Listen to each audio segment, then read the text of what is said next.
মমতা ব্যানার্জির কিসের এত তাড়া পড়লো যে মৃতদেহটিকে তক্ষুনি জ্বালিয়ে দিতে হবে, ধ্বংস করে দিতে হবে, দাহ করে দিতে হবে? ডেকে এনে নামকা ওয়াস্তে একটা পোস্টমর্টেম করা হলো, সেখানের কি রিপোর্ট সে তো দেখাই যাচ্ছে। অথচ মৃতদেহ দেখেছেন এরকম একজন বৃদ্ধার সোশ্যাল মিডিয়াতে বক্তব্য আমরা শুনেছি। তিনি বলছেন মেয়েটির দুটি পা 90 ডিগ্রি অ্যাঙ্গেলে ছড়ানো ছিল। এটা তখনই হতে পারে যদি তার পেলভিক বোন আর তার থিপসের ওপরে যে বোনটা থাকে সেই বোন যদি ভেঙে যায়, তাহলে সেই বোন ভেঙে গিয়েছিল, সেই হাড় ভেঙে গিয়েছিল। মেয়েটিকে গলা টিপে হত্যা করা হয়েছে, সেটাও করা হয়েছিল। যৌন নিগ্রহ, সেটাও করা হয়েছিল। মেয়েটির সারা শরীরে বিভিন্ন রকমের ক্ষত চিহ্ন ছিল। আপনারা হয়তো দেখেছেন একটি মৃতদেহের ছবি সমাজ মাধ্যমে ঘুরে ফিরে বেড়াচ্ছে, বলা হচ্ছে সেই মেয়েটির ছবি। আমি জানি না, যদি সত্যি তাই হয় তাহলে দেখবেন সেই মেয়েটির মুখে কতগুলো ক্ষত চিহ্ন ছিল। এদিকে মমতা ব্যানার্জির তাড়া পড়ে গেছে মৃতদেহটিকে এক্ষুনি পুড়িয়ে দিতে হবে। বাবা মাকে অন্যদের থেকে আলাদা করা হলো। মৃতদেহটিকে পুলিশ একটি গাড়ি এনে তুলে দৌড় দিল শ্মশানের দিকে। বাবা মাকে জানানোই হলো না কোথায় যাচ্ছে। বাবা মা টিভি ক্যামেরাকে বললেন যে আমরা জানি না আমাদের কোথায় নিয়ে যাচ্ছে। কোথায় নিয়ে গেল? একটি শ্মশানে। শ্মশানে নিয়ে গিয়ে মৃতদেহটি দাহ করা হলো। কেন এত তাড়া কেন? কারণ আপনারা জেনেছেন নিশ্চয়ই এর মধ্যে বিভিন্ন ঘটনা পড়ে যে মৃতদেহ কথা বলে। মৃতদেহ কথা বলে। মৃতদেহ বলে দেয় যে কতজন অত্যাচারী ছিল, কি কি করা হয়েছে, কিভাবে করা হয়েছে, সব চিহ্ন মৃতদেহে থাকে। এটার জন্যে আগাথা ক্রিস্টি বা আর্থার কোনান ডয়েলের শার্লক হোমস পড়ার দরকার নেই। প্রতিদিনকার খবরের কাগজের রিপোর্টগুলো পড়লেই হয়। এই যে মৃতদেহে যে দাগগুলো ছিল, যে সাক্ষ্য প্রমাণগুলো ছিল,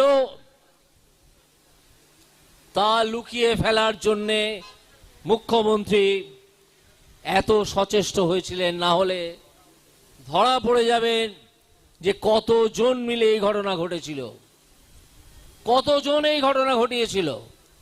যারা সেই মৃতদেহ দেখেছেন বা সেই সম্বন্ধে ফার্স্ট হ্যান্ড অভিযোগ পেয়েছেন, শুনেছেন, বিশেষজ্ঞরা তারা বলেছেন যে 4 বা 5 জনের কম এই ঘটনা ঘটে না। এদিকে মমতা ব্যানার্জির পুলিশ কি করলো? একজন সিভিক পুলিশকে অ্যারেস্ট করলো। কি জানা যাচ্ছে যে সেই সিভিক পুলিশ মদ খেয়ে একতলায় বসেছিল, মদে চুর।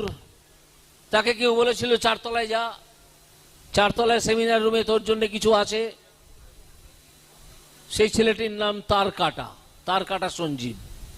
তারকাটা কাকে বলে আপনারা জানেন, যার মাথায় একটু চিট আছে। এই তারকাটা সঞ্জীব দৌড়লো 4 তলায় তার জন্য কি জিনিস আছে দেখতে।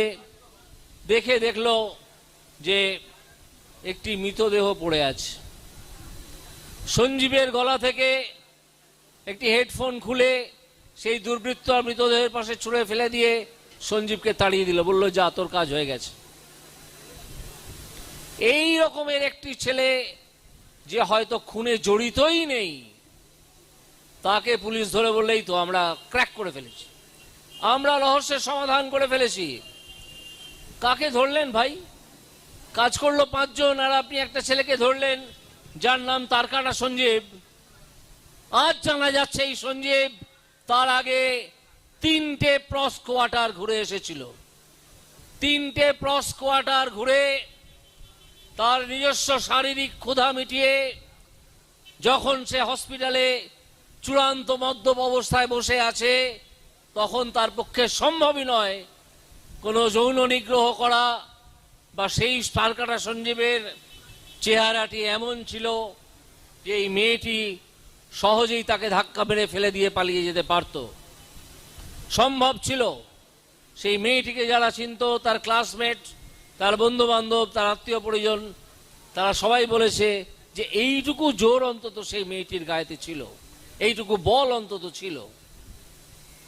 স্পষ্ট বোঝা যাচ্ছে সার্কামস্টান্সেস থেকে, যাকে আমরা সার্কামস্টান্সিয়াল এভিডেন্স বলে থাকি আইনের ভাষায়, পারিপার্শ্বিক সাক্ষ্য প্রমাণ, যে এই খুন বা অন্যান্য কাজ সঞ্জীব, ওই তার কাটা সঞ্জীব করেনি। করেছিল তৃণমূলের কাছের কিছু লোক, কিছু নেতার অনুগ্রহ ভাজন, হয়তো তাদের পুত্র, হয়তো তাদের খুব কাছের লোক, এরকম কেউ, যে কারণে তৃণমূলের একজন ডাক্তার, কুখ্যাত ডাক্তার, সারা জীবনে কটা প্রেসক্রিপশন লিখেছেন জানা নেই, কিন্তু একটা কুকুরকে যিনি ডায়ালিসিস করার জন্য পিজি হসপিটালে নিয়ে গিয়েছিলেন, সেই লোকটি, সে সারাক্ষণ ওই হসপিটালে হাজির ছিল। আমি আজকে জিজ্ঞেস করব, কি হয়েছিল ভাই, আপনার এত কি প্রয়োজন ছিল যে ওখানে গিয়ে আপনাকে হাজির হতে হয়েছিল?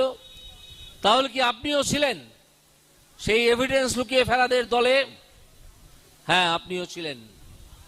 কারণ আপনি বসে বসে মমতা ব্যানার্জির থেকে যে নির্দেশ পাচ্ছিলেন এবং অন্যান্য অফিসিয়ালরা যে নির্দেশ পাচ্ছিলেন যে মেয়েটির বাবা মাকে ওই মৃতদেহটা দেখতে দিও না, আগে মৃতদেহটিকে অন্যরকম একটা চেহারা দাও, তারপর তাকে সরিয়ে নিয়ে যাও, নিয়ে গিয়ে গাড়িতে তুলে দাও, একটা নামকা ওয়াস্তে পোস্টমর্টেম করে দাও, এবং তারপর মৃতদেহটি পুড়িয়ে দাও, যাতে যে মৃতদেহ কথা বলে, অত্যাচারের গল্পটি শুনিয়ে দেয় পুঙ্খানুপুঙ্খভাবে, সেই মৃতদেহটিকে সরিয়ে দেওয়া দরকার।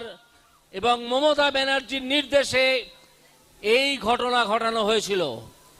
আমি আজকে এই মঞ্চ থেকে অভিযোগ করছি যে যে অভিযুক্তদের সিবিআই সন্দেহ করছে, যাকে ধরেছে, সে ছাড়াও মমতা ব্যানার্জিকে এবং তা সেই কুকুরের ডায়ালিসিসওয়ালা সেই ডাক্তারটিকে এখনই জিজ্ঞাসাবাদ করা প্রয়োজন।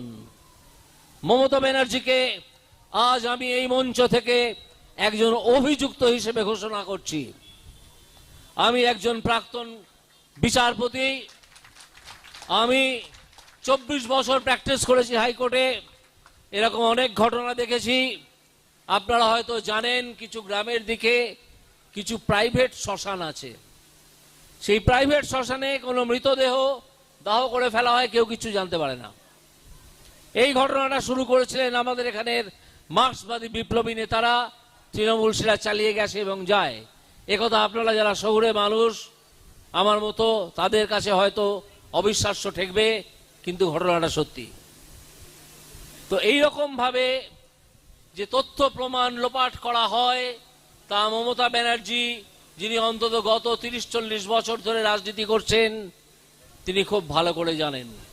আর এটাও জানেন এবং তাকে জানানো হয়েছিল যে মৃতদেহটি যদি লোপাট করে দেওয়া যায়, মৃতদেহটি যদি পুড়িয়ে ফেলা যায়, তাহলে মৃতদেহের থেকে আর সেই গল্প শোনা যাবে না, অর্ধেক তথ্য প্রমাণ নষ্ট হয়ে যাবে এবং সিবিআই অন্ধকারে হাতড়াতেই থাকবে।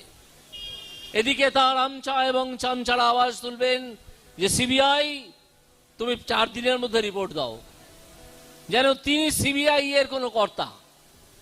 আরে নিজেকে ভেবেছেন কি? আপনি তো একটা অভিযুক্ত, আপনি একটা আসামি। আজকে আমি আবার ঘোষণা করছি যে এই মমতা বন্দ্যোপাধ্যায় একটি আসামি এই খুনের আসামিটিকে সিবিআই এর উচিত এখনই জিজ্ঞাসাবাদ করা এবং রাষ্ট্রপতির উচিত এখানে 356 জারি করে, 356 ধারা সংবিধানে জারি করে এই সরকারকে ফেলে দেওয়া। তা না হলে শুধু এই খুনের নয়, আরো যত কেলেঙ্কারি আছে এক এক করে যদি পিছিয়ে যায়, দেখা যাবে সন্দেশখালী কেলেঙ্কারি, দেখা যাবে শিক্ষা জগতের শিক্ষক নিয়োগের কেলেঙ্কারি, দেখা যাবে